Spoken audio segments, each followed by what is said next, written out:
It's your daily dose of Donna. Welcome to the show. Today is Monday, October 6th. I am so sorry I am late. I know that today is a delayed show. I apologize. I really do. I tried so hard to be here on time, but I had a crazy morning this morning. Thank you so much for being here. Truly, thank you. Welcome to the show, everyone. Welcome to Daily Dose of Donna. A lot of you guys are new here.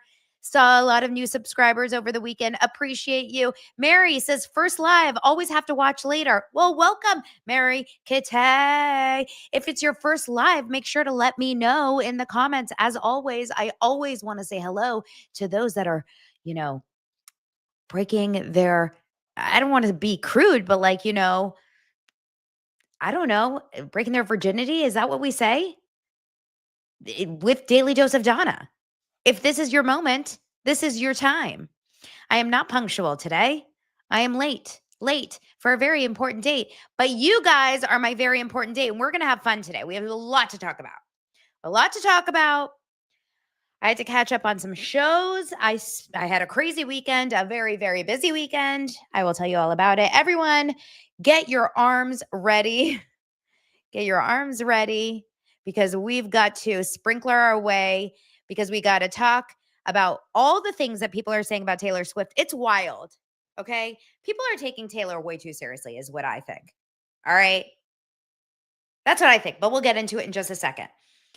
We got to talk Taylor. We got to talk Diddy. We got to talk Cody Brown. We got to talk Psycho Love is Blind. I thought I think we're going to have to break Love is Blind over 2 episodes. We'll get into that in a little bit. Have you heard about this Riyadh comic festival and how comedians are getting canceled for going to Saudi Arabia? I really want to know your guys' thoughts on that. There's so much to talk about. I don't even know where to start. Let's get into it. Let's just have fun today, you guys. It's your daily dose of Donna.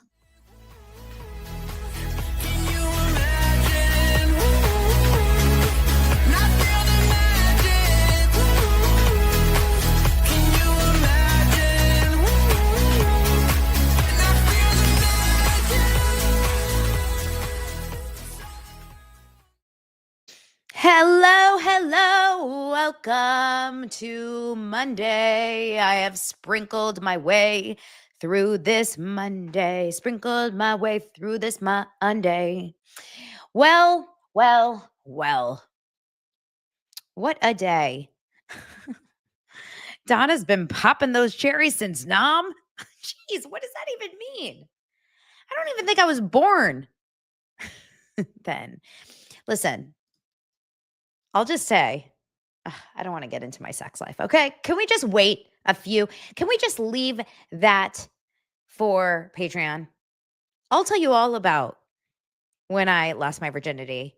No, yeah, that's what you say, lost my virginity, not breaking virginity. What am I even talking about? Let's talk about that on a Patreon episode.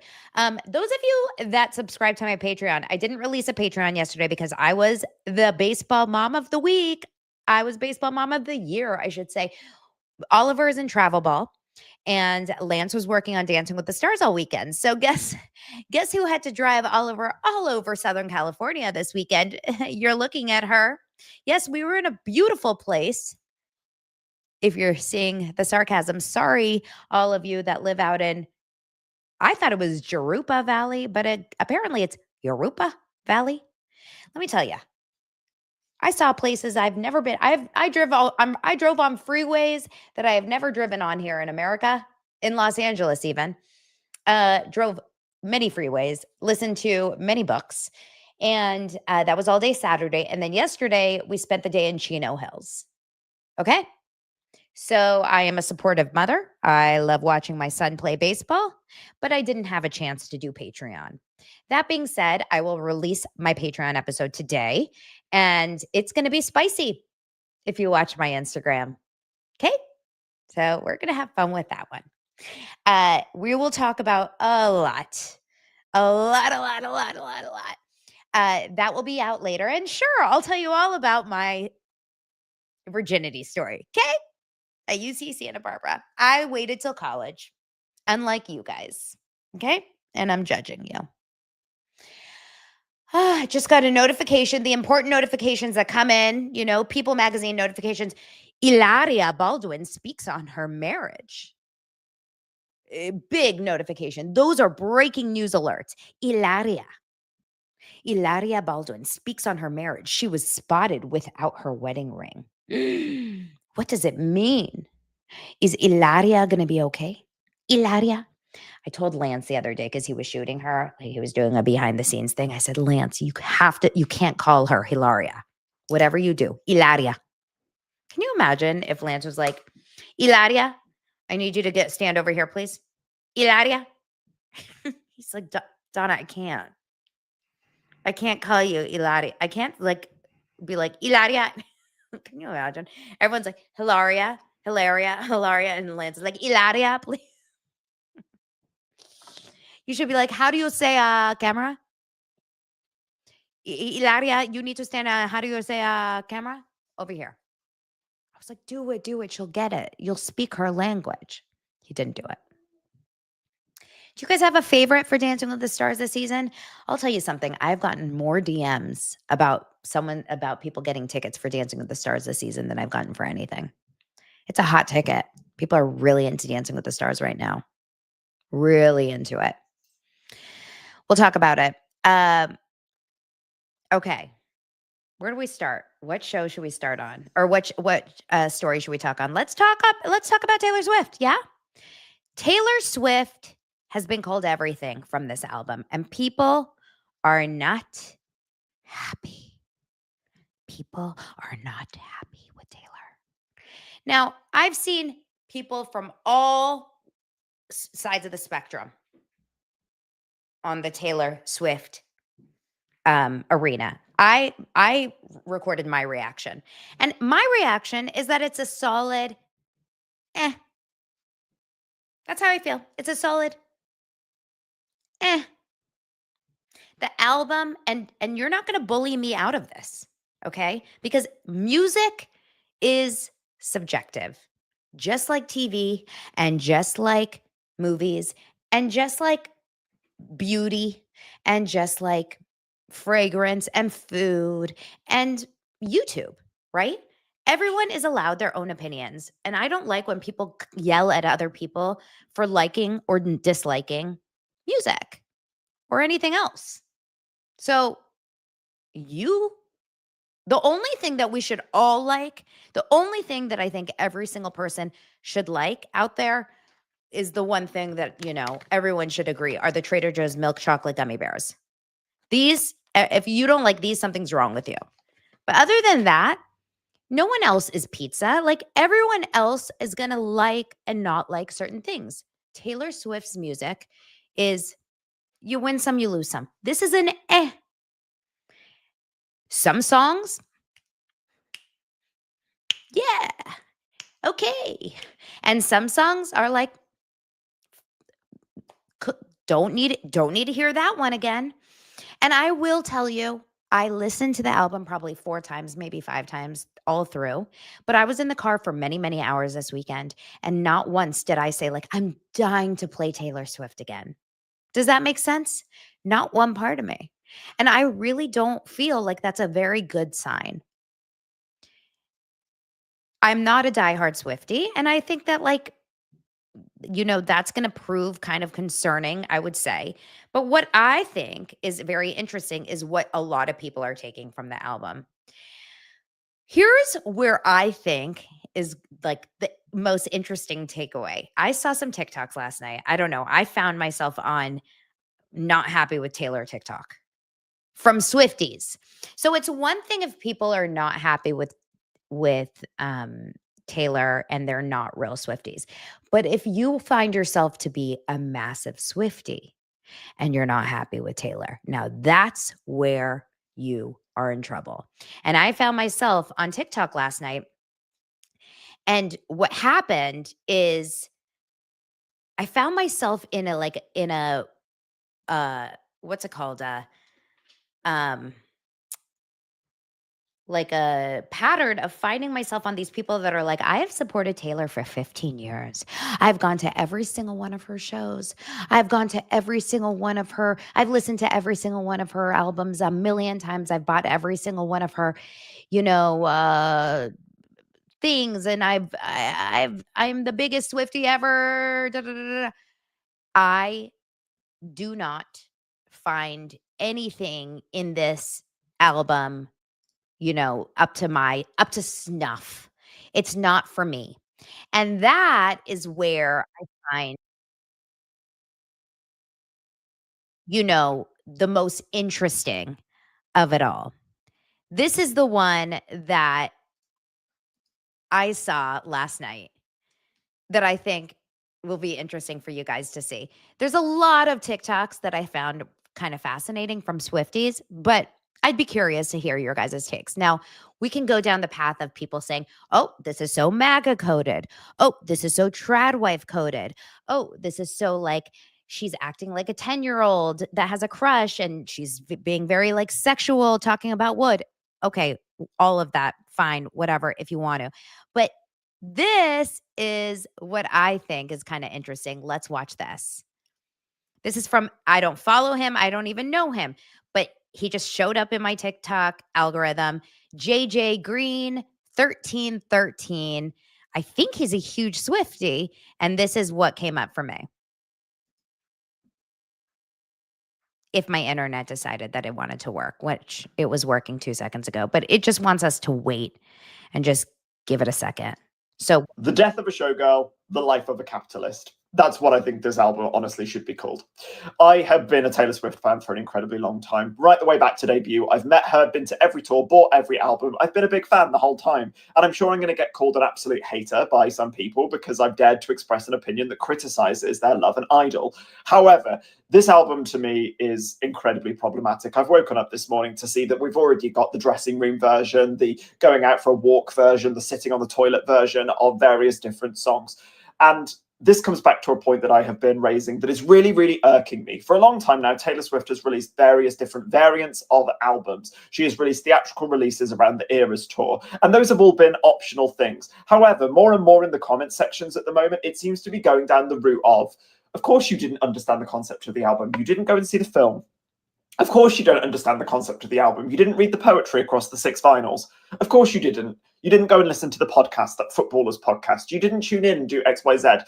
It's starting to become microtransactional. That's what it's becoming. It used to be optional, that if you wanted to understand the concept of the album, you just bought the album. And then anything else enhanced that album. If you wanted to buy a different version and get a couple of extra songs or whatever, or a different color, then you could do so. But now I feel like we've crossed a line within this fandom that needs to be called out, and the capitalism of it all now, for me, holds greater weight. Because before, it was all just, you know what, if you want to go and buy that, go and buy that, but it's not necessary. But now we've crossed a line into, this is now a microtransaction that you are telling me as fellow fans I need to do in order for me to get the concept. She called this album The Life of a Showgirl.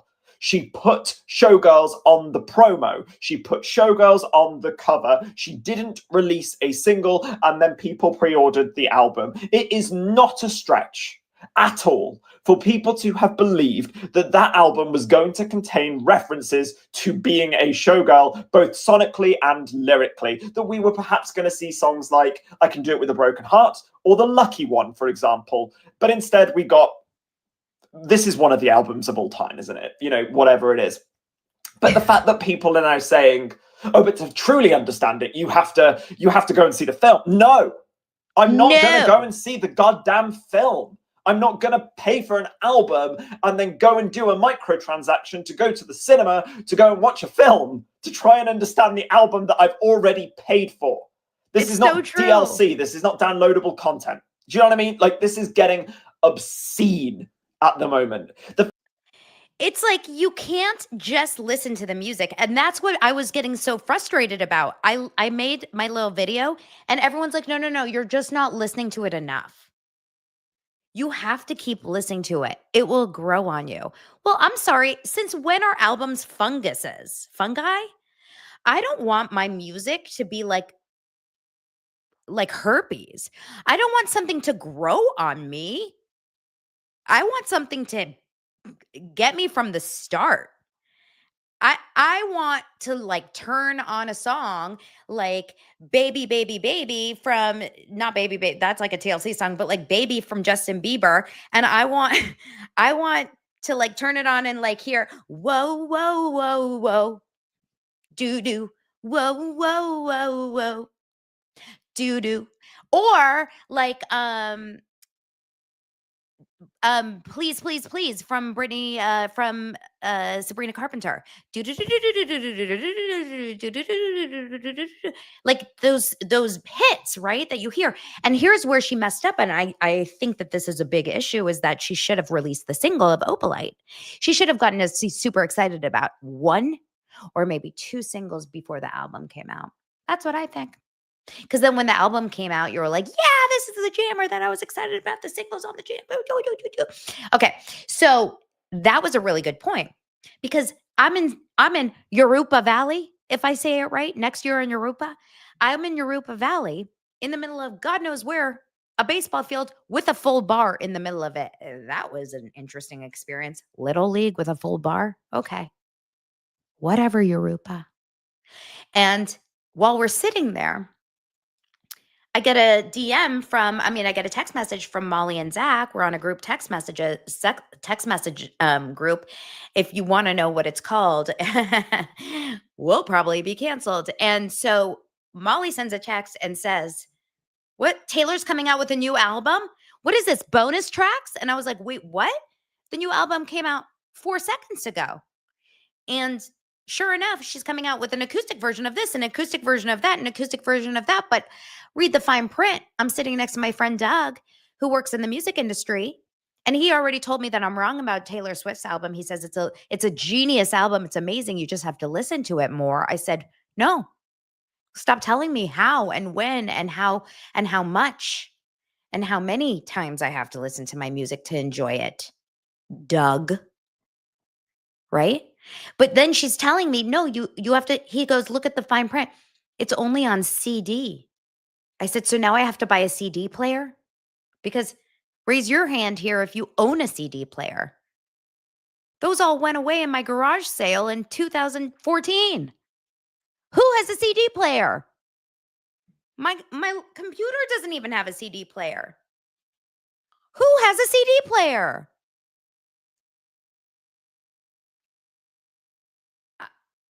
I don't have one.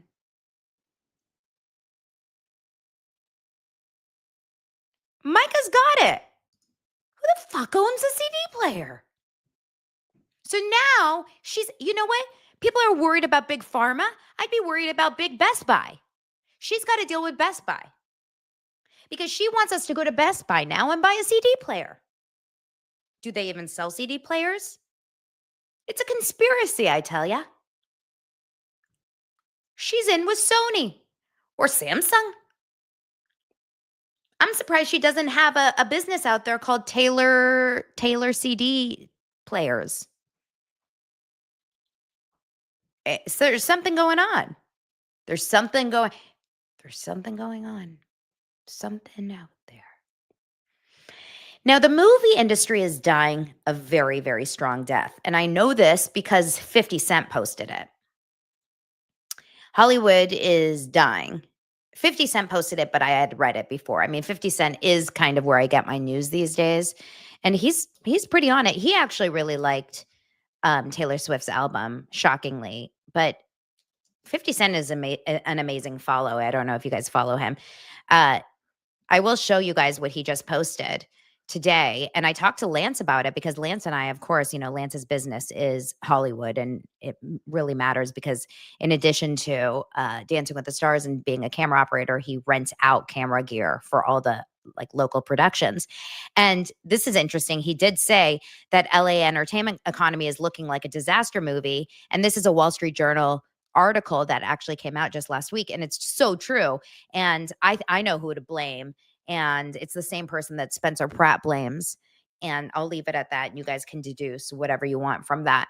But I think that the only person that is nailing the entertainment economy in terms of ticket sales at movie theaters is Taylor Swift, because she is the only person that gets people to the movie theaters, because it ain't The Rock. The Rock just had a movie come out this weekend and it bombed. And all these other movies are bombing left and right. But Taylor Swift moves people and moves money. Like, she actually is making, she gets people to go places. So she actually has the ability to revive people to going to movie theaters. It's wild. So did anyone here actually go to the movie theater this weekend to see Taylor Swift? And if you did, I know Zach Peter did. But Zach Peter is right now watching Kamala live. Zach Peter is at an event right now with Kamala Harris. So I can't wait to hear about that. Okay, Beth did.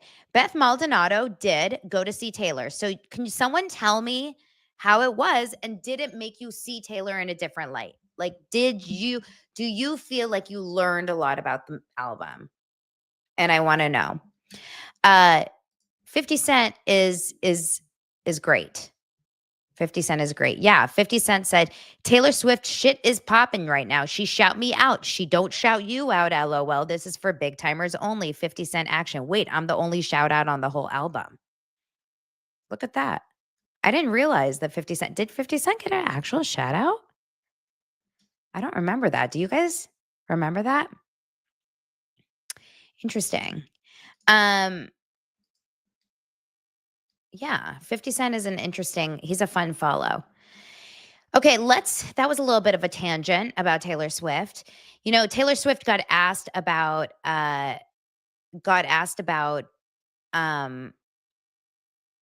having kids on the Graham Norton show, and it was not well received. You know, there was a time where you could ask people about having kids and it would be okay. And now it's not okay. If you ask a woman, you know, when are you going to have kids? You will absolutely get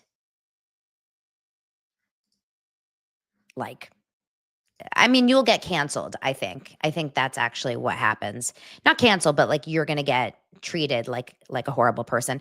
The last time I remember that this happened was, well, we all know that Shasti Fla said, congrats on your little bump, to very well-known pregnant Blake Lively. She was very obviously pregnant, and that, was grounds for vitriol. But then, of course, as you guys know, on Love is Blind, a few seasons ago, Vanessa Lachey, who's the host, she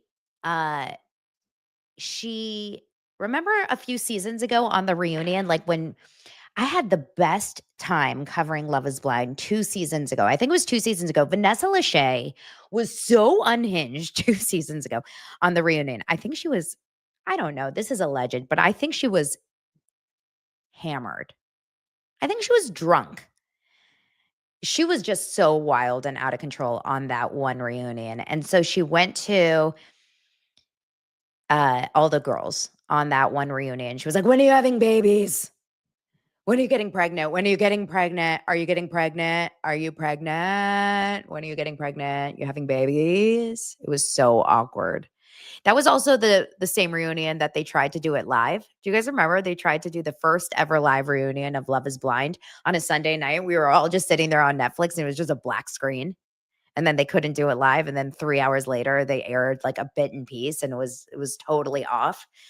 Yeah, Netflix needs to get its shit together, apparently. So Graham Norton shut down Jodie Turner-Smith insensitive question to Taylor Swift in a deleted scene, an audience member claims. So Graham Norton is a very famous BBC show. It's on all the time. I think it just even got renewed for another 3 years or something. But apparently, Jodie Turner-Smith is one of the hosts, and she was married to Pacey from Dawson's Creek. She had a question for Taylor Swift and it was deleted. A TikTok user broke down the alleged off-air moment, which took place during her Life of a Showgirl album promo on the Graham Norton show. We can watch this together really fast. if the volume works. Whoa. Whoa. That's not where is that?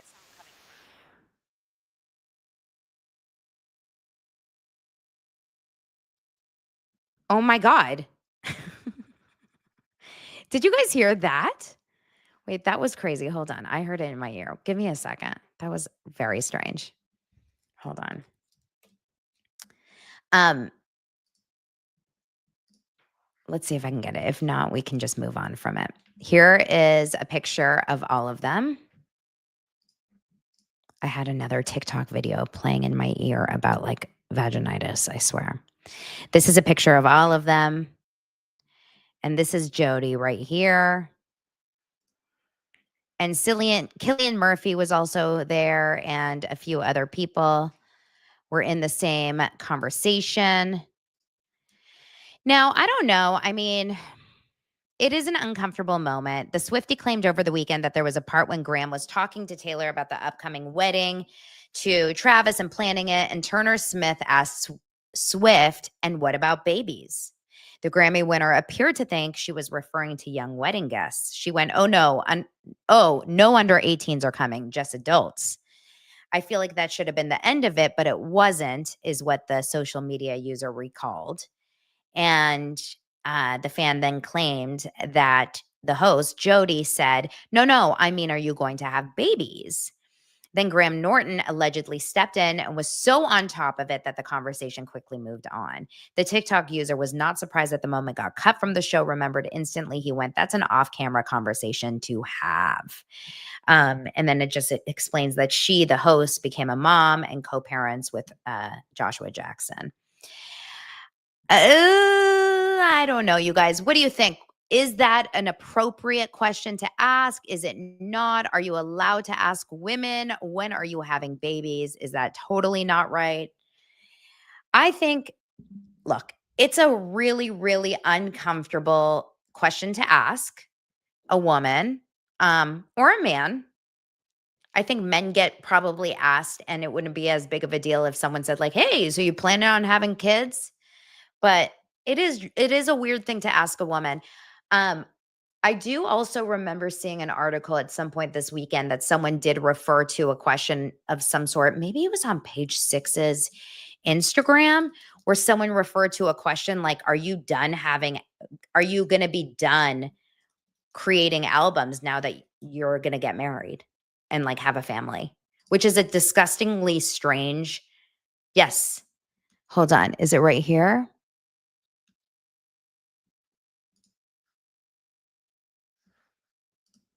It's on page 6. It says that Taylor Swift shut down the shockingly offensive fan theory that she will quit music after marrying Travis Kelce. Apparently, there was a moment in this conversation where she was talking to someone, I have no idea where, on YouTube, whatever, where she basically was asked by a fan saying, "Are you going to quit after Life of a Showgirl?" And she's very offended by it. Understandably. Listen, obviously, she's not going to quit music because if she's getting married. Like, that is the most ridiculous thing. And I feel like that, if anything, this is the conversation. If anything, that is just rage bait. Let's be real. So this is on BBC. This would only happen on BBC, I feel like. Scott says, "Taylor, don't tell me this is your last album." Taylor says, "What? No." And then Scott says, "I just saw some fans going, well, she's going to get married and then she's going to have children and then it's going to be the last album." And Taylor says, "That's a shockingly offensive thing to say." The first commenter, and I love this name, it says Boocock, Sarah, says, "Would he say this to a man?" And the next comment says, "It's so wild to me that people still think marriage or motherhood marks the end of a woman's own life. Why do we act like getting married or having kids means you stop dreaming, stop building, stop being your own person? You can be a wife, a mom, a caretaker, and still chase goals, grow, evolve, and thrive. One doesn't erase the other." I will say, personally, for me, my life started after I had kids. Like, my life prior to having kids, and I had my kids pretty young. I think I was let's see, Dylan's turning 13, I'm 44. So I was 31, 33. before kids, I was like a baby. I can't even imagine my life before kids. Obviously, Taylor has a very much more of a established life since she's had like before, if she does have kids, than I did. I mean, I definitely didn't sell out Madison Square Garden or whatever the hell she's done. But there is absolutely no way. I think having kids, if anything, these days as a woman, for me at least, not for everyone, but for me, like created my drive, created my ambition, and created my hustle, and created my like push to become more, to want to do more, to want to like also, I'm not a stay-at-home mom. No offense to any stay-at-home moms, because you guys literally do the Lord's work. I just don't have the patience to be a stay-at-home mom. And especially when they were really young, I didn't want to do that because that's so hard. I didn't have the ability or patience to do it. So I think that was also a push to feel like I just needed to do something more separated for it. Interesting, right? Amanda says, did you see the post by Jennifer Armstrong from Real Housewives of OC? That was Dr. Jen. She was like a one seasoner and she's a plastic surgeon, where she thinks Taylor looks pregnant because her face is puffy. Yeah, I see a lot of is Taylor pregnant shit all the time. Taylor has been pregnant, quote unquote. Is she pregnant? Is she not? For years. I think Taylor has definitely gotten some work done. There's no question. She's definitely gotten some fillers, Botox, a little face work, because she's in her 30s, and that is absolutely normal to do. There's no shame in that whatsoever. In fact, I follow like a girl that covers face like she does. She always like shows what she thinks celebrities are doing to their faces. So I think she absolutely probably has touched her face, but that's crazy. I don't think she's pregnant. Um, yeah, that is wild. Wild. Anyway, Taylor is going to be fine. We could try to, like, the whole world could talk shit about this album. The whole world could talk shit about her next album and the following album after that. And she will continue to still kill it and do so well, because even though people continue to hate on everything she does, she still is making history, you guys. She still is completely breaking music records, multiple streaming records on Spotify, Apple Music, and Amazon with the new Life of a Showgirl album. She's making history after becoming the most streamed in one day on 2025 on Spotify and Apple Music, and on Amazon Music. Who's listening to Amazon Music?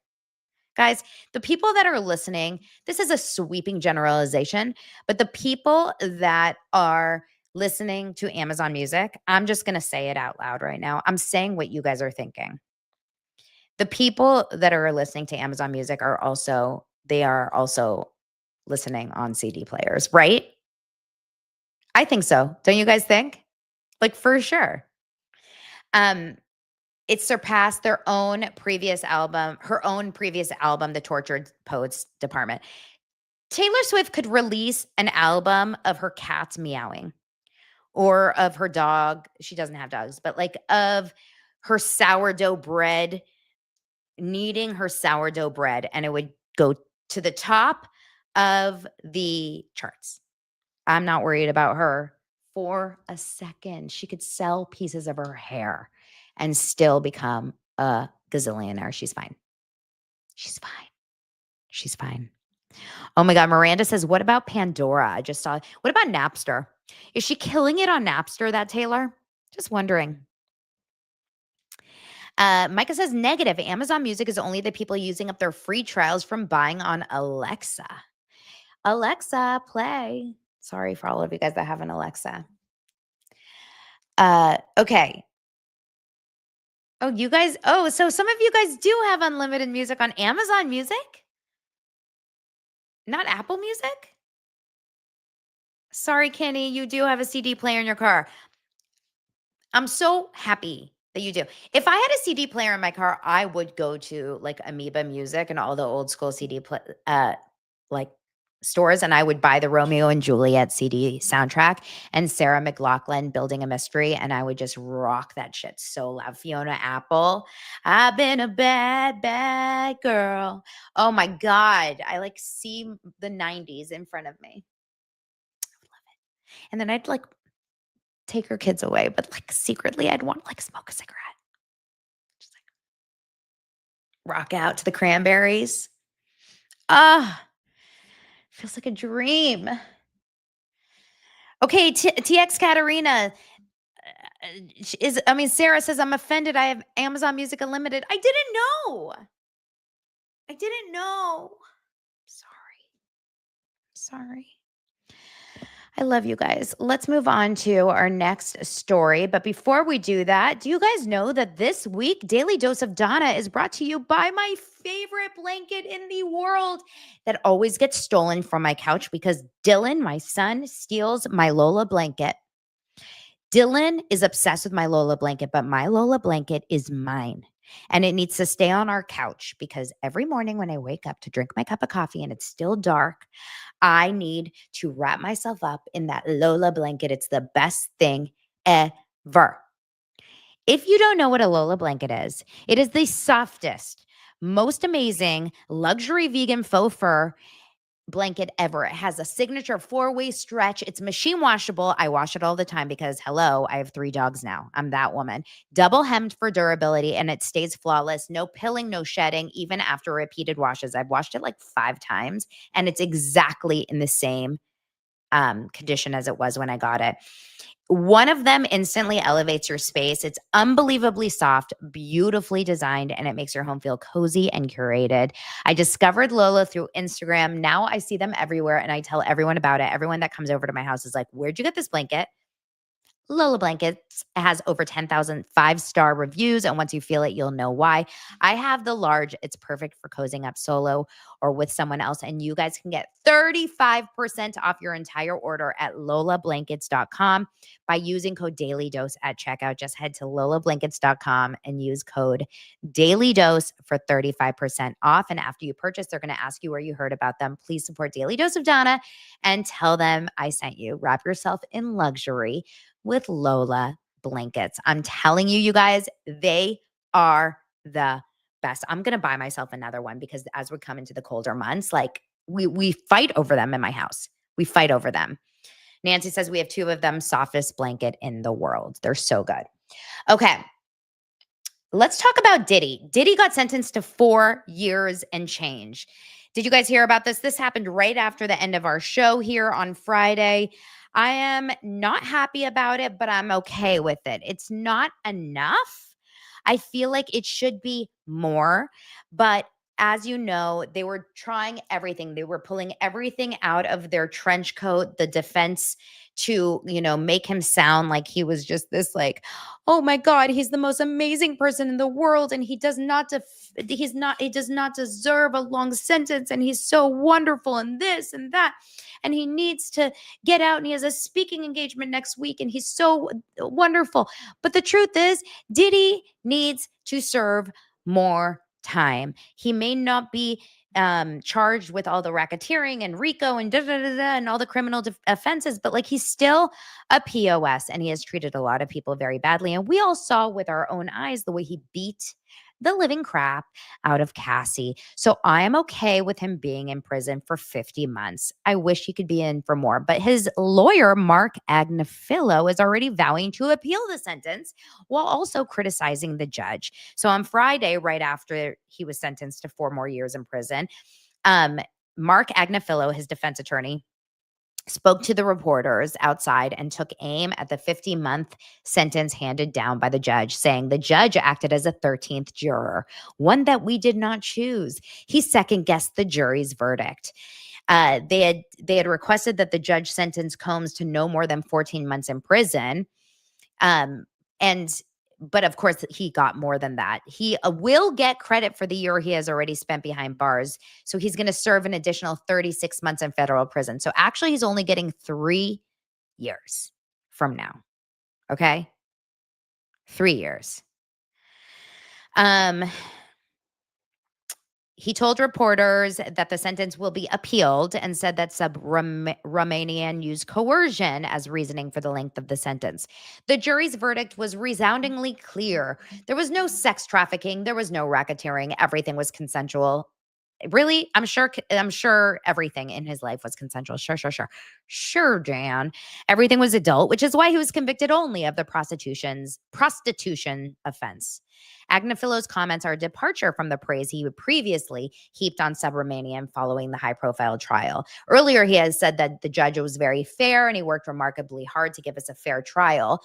And the judge did an outstanding job. But now, of course, when he didn't get what he wanted, he turned real fast and said, no. He's being a 13th juror and he's not being fair and he's not being great and this and this and that. And I don't know, you guys.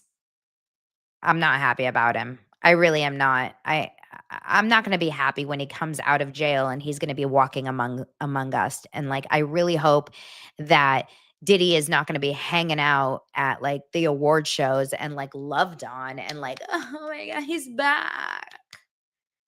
That's going to be real sad the day that happens, right? You know, I didn't even put it in my lineup today, but have you guys seen this Mark Sanchez story? It just like popped up for me. Is that not a crazy, weird story, this Mark Sanchez story? Are you guys interested in it? Do you want me to cover it real fast? I don't know if we're like interested in it enough to talk about it, or do we just move on? I find it like the most odd story like completely, because all I saw over the weekend was Mark Sanchez is stabbed. And then a minute later, it's Mark Sanchez is arrested. And I'm like, how you're stabbed and then you're arrested. So let's just go over it. Why not? It's so weird. Mark Sanchez is a Fox Sports analyst and a former NFL quarterback. Now, Micah's already saying LOL Mark Sanchez. So you have to tell me why you're LOLing Mark Sanchez. You must not like his sports, or you don't like who he is as a person. You tell me. So Mark Sanchez is a Fox Sports analyst and former NFL quarterback. He was arrested at a hospital, okay, over the weekend after his involvement in an altercation with a 69-year-old man. Of course he's 69. I mean, that's an old man. Basically what happened was he was charged with a felony in connection with his role in a fight with a 69-year-old truck driver over the weekend. The two men, guys, were fighting over a parking spot. This is where we are in America, y'all. I fought over parking spots, but not like gotten out of my car and been like, I've been like, no, that's my spot. I get very, very aggro about parking. Does anyone else get like very stressed when they're parking? I hate to say it, but I truly, when I'm like about to park, I get like when I'm looking for parking, I get like really, really anxious. Like, but I've never actually gotten out of the car and fought. I don't even think I've ever like yelled, but I get really annoyed if someone like takes my spot. And it's always at Trader Joe's. Okay. I always have to turn the music down too. What is that? What is that? Okay, let's go on. The older man pepper sprayed and stabbed Sanchez. Let's go into this. This is a crazy story. So basically, where does it go into the story? So in court documents obtained by TMZ and Indianapolis Star, the truck driver, who also went to the hospital with serious injuries, and he does have serious injuries, I saw a picture, said he stabbed Sanchez in self-defense. The stabbing occurred shortly before 12:30 a.m. This is always a bad time. Nothing good happens at 12:30 a.m. After Mark Sanchez approached the door of a box truck and began talking to the driver in an alley between the Westin and Marriott hotels, citing surveillance footage. The video then shows the driver walking backwards away from the former quarterback. I'm trying to like act it out. Who followed him, the Indy Star reported. According to the newspaper, police reported Sanchez is seen running after the man And the video shows Mr. Sanchez grabbing and throwing the man towards the wall of the Westin. A witness said that the men were using their phones to record each other. Everyone does that now, you know? The newspaper reported, citing court documents. In the documents, the truck driver said that he thought the former quarterback was trying to kill him and that he pepper sprayed Sanchez, but the commentator just wiped it away. In the documents, the truck driver said that he thought the former quarterback was trying to kill him and that he pepper sprayed Sanchez, but that the commentator just wiped it away.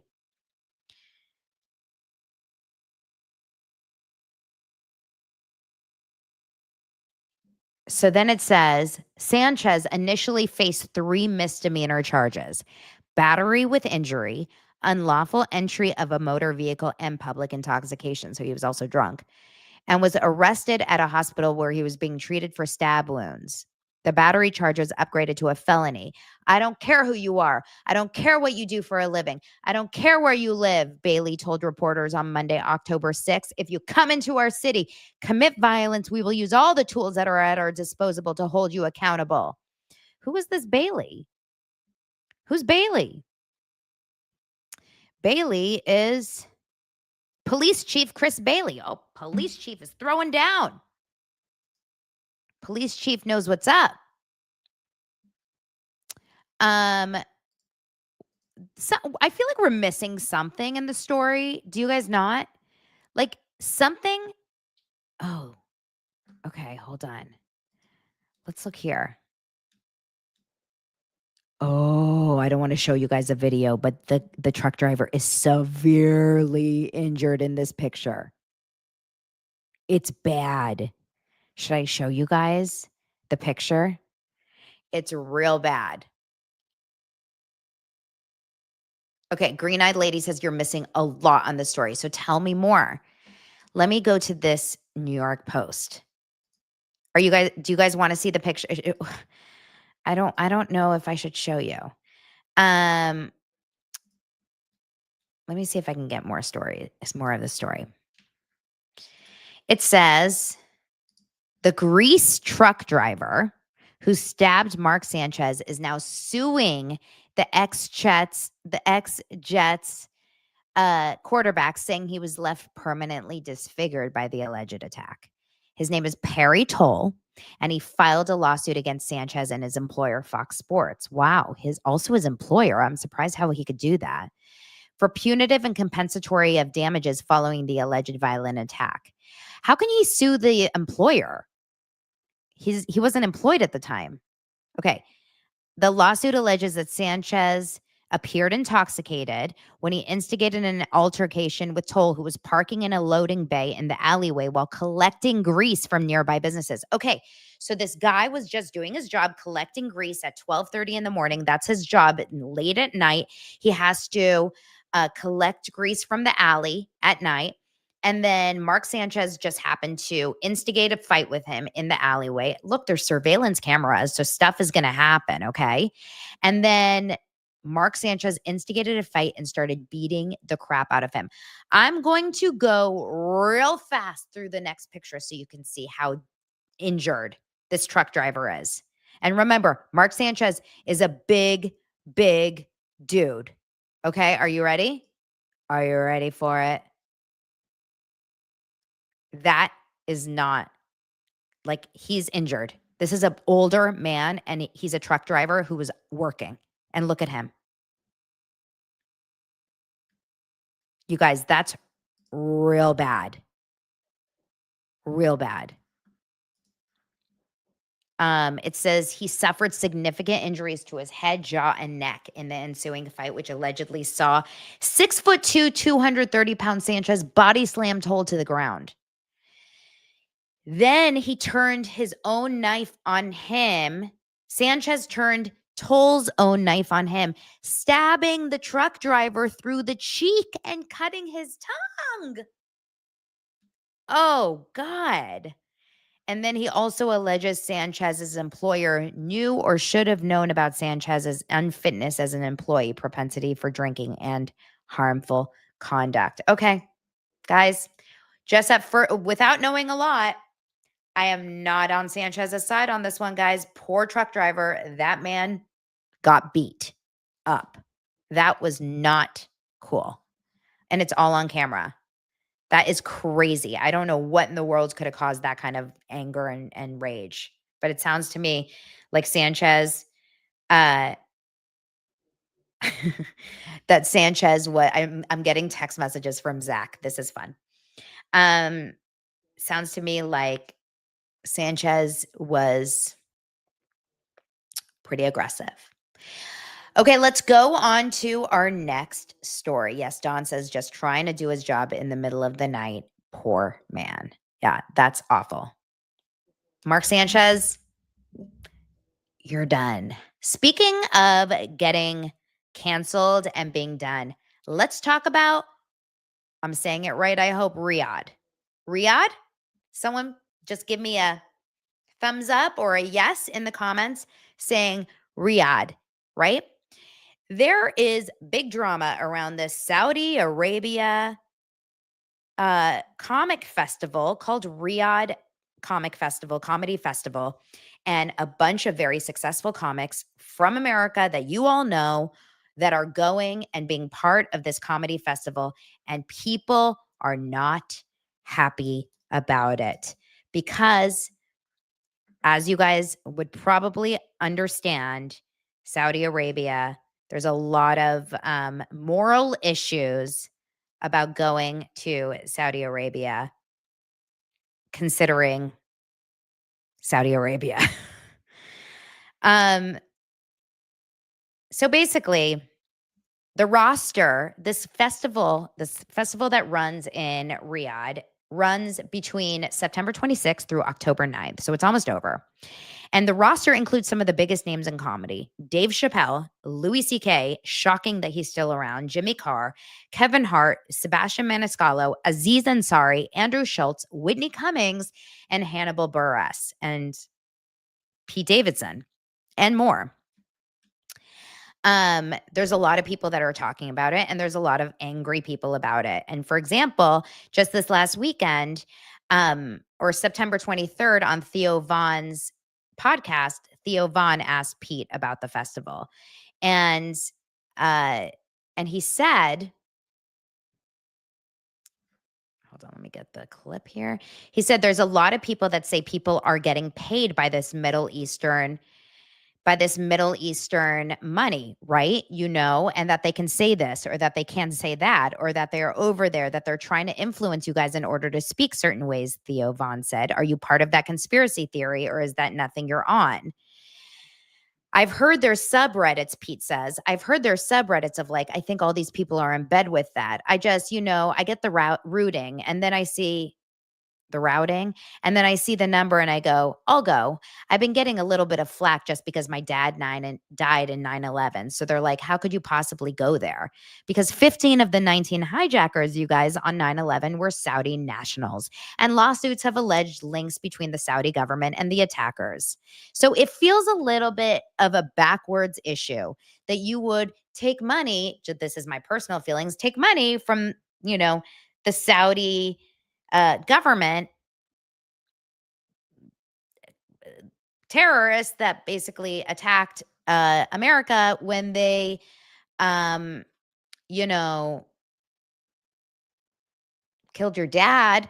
And there's a lot of other people that just basically took a paycheck and they're just throwing their morals over money, their money over morals. And that's just supposed to be okay.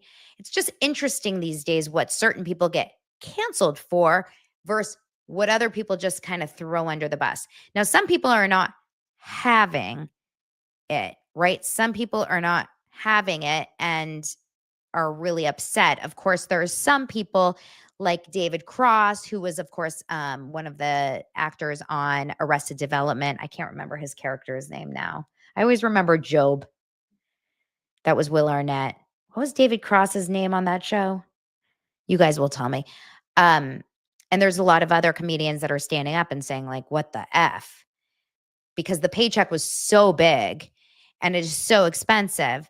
But a lot of people are feeling pretty disappointed in comedians that are just willing to take money wherever they go. Now, these comedians are also would be very upset, from people that maybe they were upset at maybe Snoop Dogg for performing at Trump's inauguration. People that feel upset, Tobias, thank you.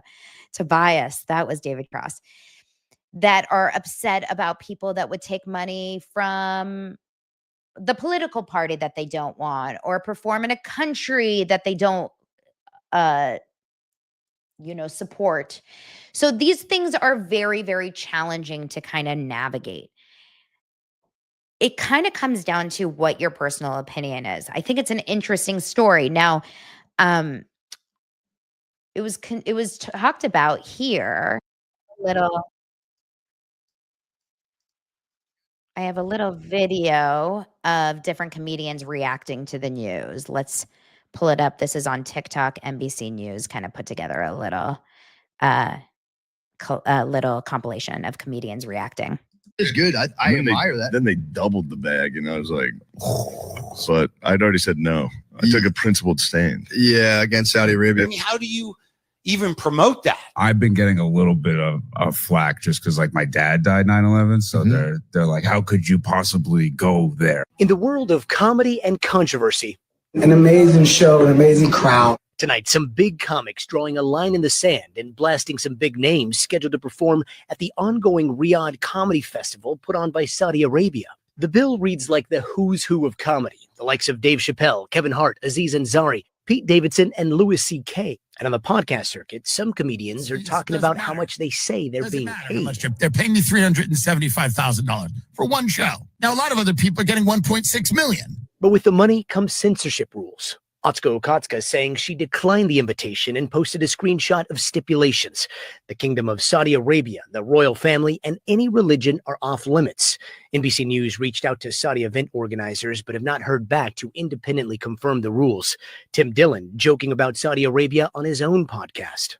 I was fired from the Riyadh Comedy Festival. My agent called me and he said they heard what you said about them having slaves. Human Rights Watch says the watchdog organization has documented a soaring surge in executions this year and human rights violations. The Riyadh Comedy Festival is part of Mohammed bin Salman's deliberate strategy to deflect attention from the reality of the human rights crisis in Saudi Arabia. The festival coinciding with the 7th anniversary this month of the assassination of Washington Post columnist Jamal Khashoggi. So obviously there's like political ramifications. There's not ramifications. There's like connections that are just kind of shady to that region. So a lot of people are questioning people's morals. And of course, when David Cross spoke out of it, not saying that he is like the end all be all, but he is a peer to these people, obviously. He's ripping comics for playing Saudi Arabia Comedy Festival.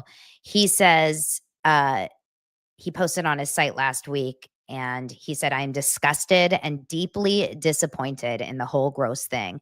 The people that I admire with unarguable talent would condone this totalitarian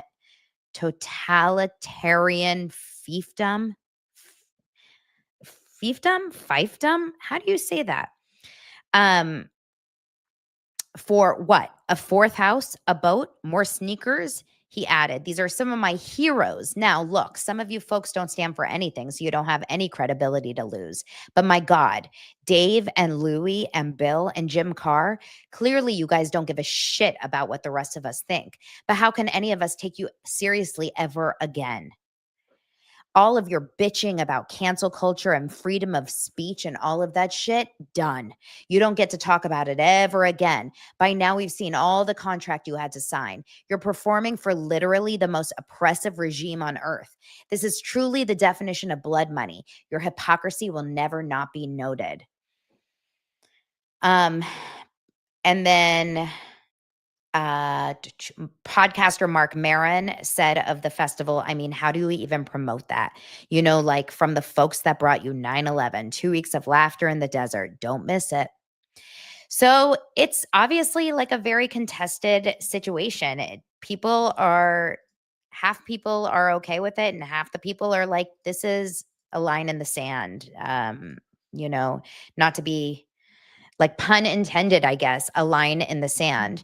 Here is the lineup for the comedy festival, a bunch of very, very familiar faces, and they have no money issues at all in terms of like, there's no ceiling for how much money they can spend. It is very, very, very hypocritical of a lot of these people that are really big on screaming about freedom of speech and about rights for all and about human rights. And it's super hypocritical. I mean, that's what you can say. This is where you have to say, question all of these celebs when they scream at the top of their lungs about human rights and about world politics and about political stuff and about all of these things.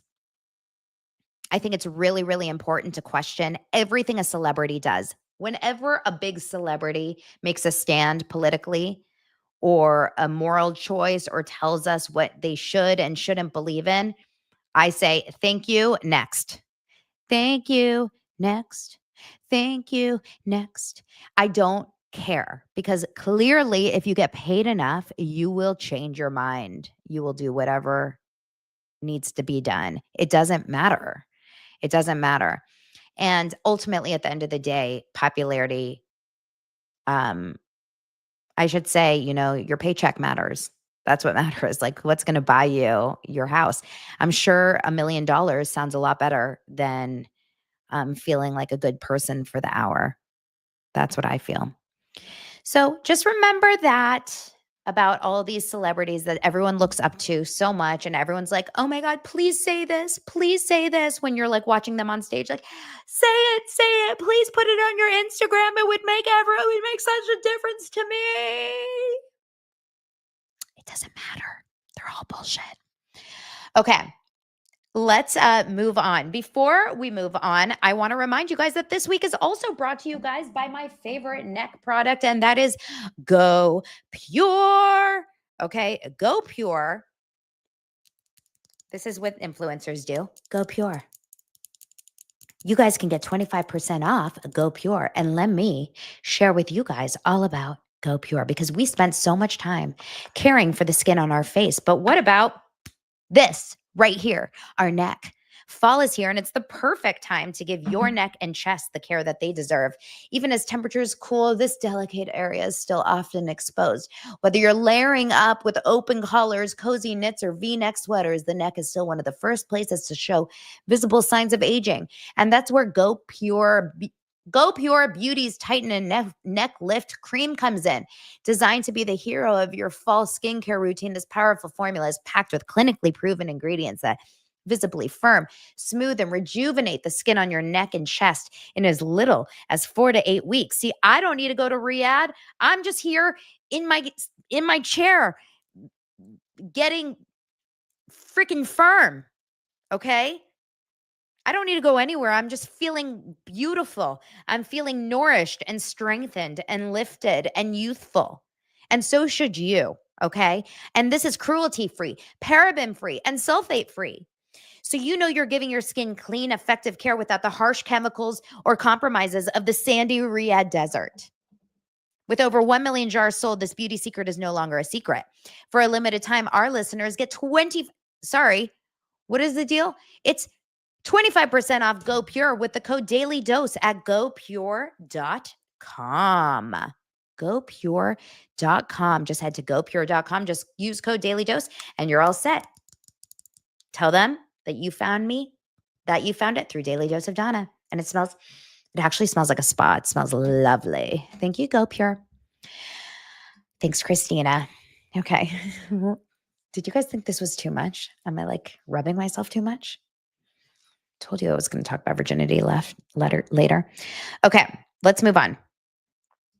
Oh my God, Sister Wives. Let's do Sister Wives.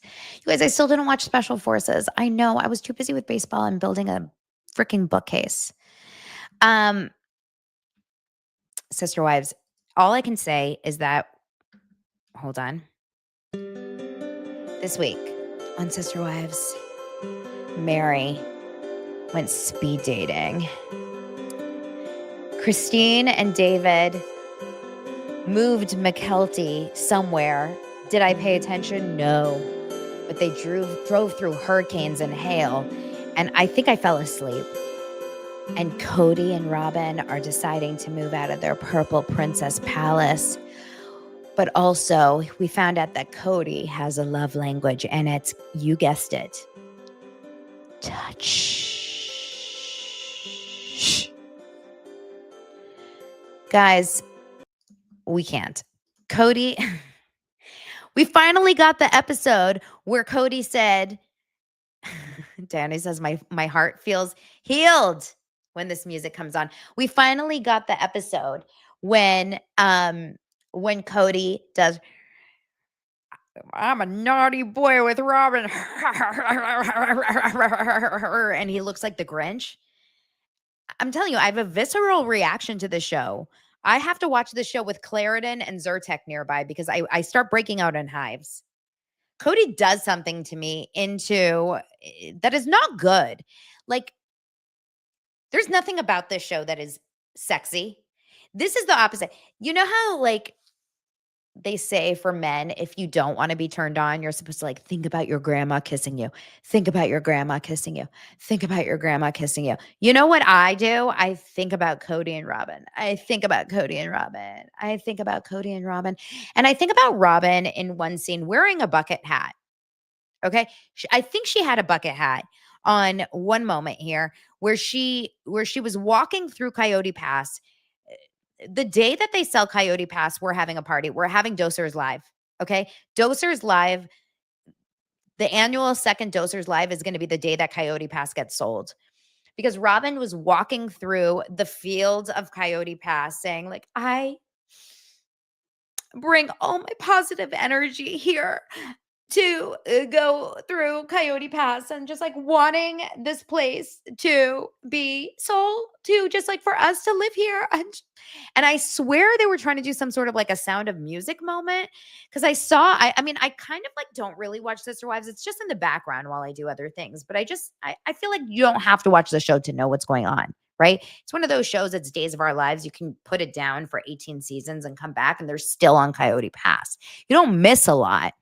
So Robin's in the field, and I look over, I glance for 1 second, and all of a sudden she's wearing a bucket hat or some sort of hat, walking through a field, and I swear there's wildflowers up, and I'm like, are we doing a Julie Andrews montage? Like, the hills are alive with the sound of Coyote Paw. I was like, Robin, girl, you're not bringing shit to this. There's no love here. Coyotes have died on this pass. Love comes to die at Coyote Pass. Dreams come to die at Coyote Pass. Like this is where marriages have come to die. If anyone wants anything to end, this is the place where things come to end. If you want your marriage if you're scared to break up with your boyfriend, bring him to Coyote Pass and it will just happen. This is where things end. It's like this is not a place where you come to propose. This is not a place where you want like love to flourish. This is not a place where you want to like maybe conceive a baby. This is where you come to break up with your lover. Because Coyote Pass sucks the life out of you. And more. Sucks something out of you. Sucks looks out of you. It sucks the money out of you. It sucks the spirit out of us.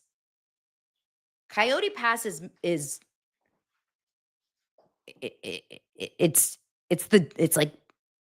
not for the world anymore, okay? It needs to be annexed from America. In fact, I think it's on Trump's agenda. I don't know. But I do think that we do need to like maybe write a letter to the governor of Arizona. Don't know his name, but like we do need to put a letter out there saying like, can we rename Coyote Pass? Like it's over. The coyotes want you gone, Robin. They want their home back. Now, Cody wants to get out of the house that he has had a really apparently sad experience in. This is the Purple Palace. Remember, we've looked through the home that he and Robin sold their home. We saw the Zillow. We saw the listing. And this is the home that he wants to get out of. He wants to get out of it because it's not about anyone else. It's just about him. This was the home that he had to pick up the phone and find out that his son had, committed suicide. Remember Garrison? So it's not about Garrison. It's certainly not about Janelle. It's not about the rest of the family. It's about Cody.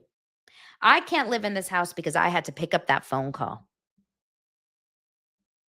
Cody, you're the biggest piece of shit. It's the biggest piece of shit.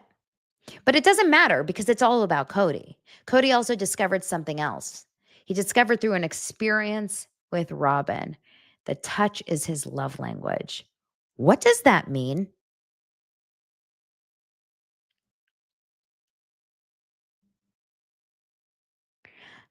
I had an experience with Robin that made me realize that touch is my love language. Did he have his first orgasm with Robin?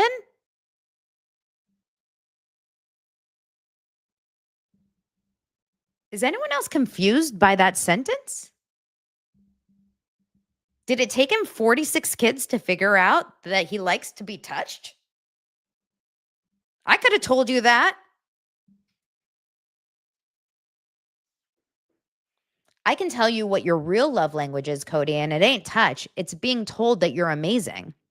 It's those damn gloves and cutting down lumber. It's telling other people what to do, and it's talking about yourself. That's your love language. It's certainly not freaking cutting your hair.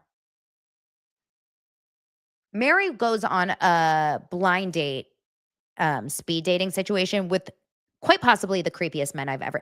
They went and they put out an ad on Craigslist and they said, "Excuse me, men of Utah, if you are creepy and over the age of 50, please come to the speed dating event." The first man that she has on her speed dating is like, "Hi.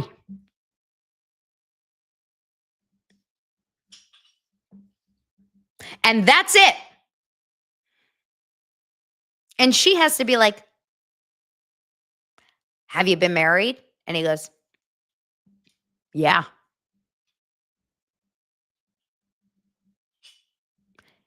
And then she has to ask another question. And I was with Mary on this one. Her attitude goes from being like, "Hi," to, "Yeah, tell me, how long were you married?" She went from being nice to being bitchy in 0.2 seconds.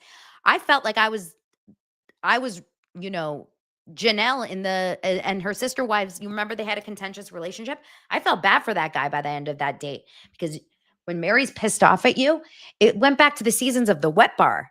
Remember the wet bar seasons when they were fighting over who gets that wet bar and how Mary needed the wet bar? Oh, to be on the bad side of Mary? Whoo! Whoo! He was like, "Huh? Okay." She goes, "What do you like to do for fun?" He goes, "Concerts." The silence you're hearing right now is how it went. This was truly, all I can say is I'm happy I don't have to date. If that's what's out there, I am officially becoming a lesbian. Men cannot be this way. This is not okay. Guys, when someone asks you a question, the least you can do is ask it back. Do you know that? Was that intentional? Like, that was wild. Wild. Anyway, some of the other guys were a little better, and she ended up with a decent guy at the end. The last guy was like a decent guy. We'll see what happens there. But like, it was bad.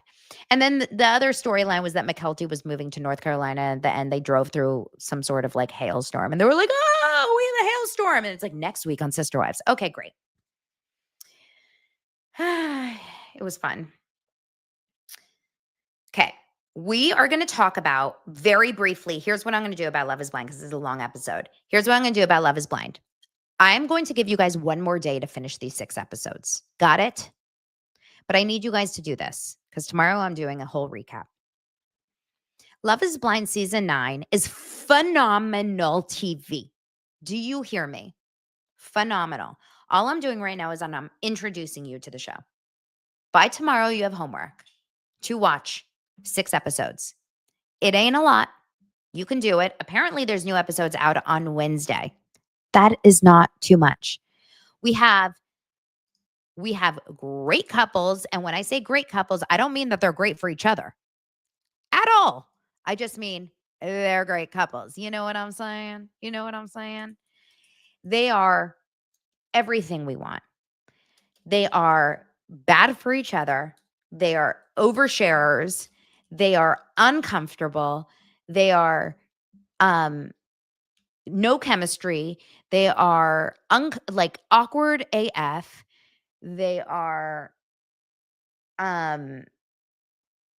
God, some of them, I think, one of them is 100%, I think, in the closet. Like in the closet, 100%. It is so good. I can't even explain to you. I'm going to show you just a couple clips. It's not going to give anything away. This is stuff that happened early in the pods. But you guys have to get to know some of these people. I don't want to give anything away because I want to give you guys just a little bit of time to catch up. This is essential watching, okay? I don't even know where to start. We have a really interesting couple here, or guy, I should say, guy, Edmund. Edmund is a fun guy, okay? Just check out Edmund. Okay if I was the breadwinner. Okay. And I'm okay if my husband was the breadwinner. I'm okay if I cook. I'm okay if my husband cooks. I'm okay if I take care of the kids. I'm okay if my husband take care of the kids. I am very much a 50-50 kind of woman. I'm okay if I was the... Oh, it doesn't give you like a good enough clip of him. I want you guys to like meet. Here, watch this. I do like the fact that we are vibing this hard, this early. I want to keep dating you. I want to keep learning you, and I'm excited. Yeah, same. And I will add this though. Of course, I'm looking for like my significant other. Yeah. But I'm really looking for like my best friend as well. I agree. Yeah, but I'm gonna talk to you later, boy. I can't even wait. I'm gonna go back in that room so excited. You got me blushing. Hey, B, you great. Hey, B, you great. You great. Okay. There's some interesting characters, that's for sure. Now, we also have some ghosting situations. That's a first. I don't want to give it away. I also really don't want to tell you guys who gets picked yet. So I'm a little nervous. But I will tell you, here are the episode names, okay? A Love That Sparkles, Love Me When I'm Blind, Ghost Town, The Dangerous Games We Play, I Want You to Want Me, and Coming In Hot. It's really, really freaking good. And I need you guys to watch it. I think initially on that first day when you said that, like, you're a dad, you've had a vasectomy, I was like, ugh. Did I say that? First 10 minutes, baby. I'm just trying to be transparent. I love it. But I was like, damn, like, he's a straight shooter. Most females, including myself, don't want to pump their bodies with hormones. And I don't know. I mean, I think that's very respectable of you to do that. Okay. We've got a single dad. We've got rich girls with not rich guys. We've got, oh my God, we have an engagement. We have a proposal in the first episode. We have a breakup. We have ghosting. We have crying, a lot of crying. We have heartbreak. We have it all. Okay? Must watch. And tomorrow we're recapping all 6 episodes, y'all. All right? All 6 episodes. And then more episodes are releasing later this week. Phenomenal TV. I adore you. Thank you for being here. Please subscribe. Please like the show. If you don't have Netflix, don't worry. I will recap it for you guys. And I'm going to release a Patreon later today that gets into some of the craziness behind the scenes. I adore you guys. Love you. Thank you for being here. Bye.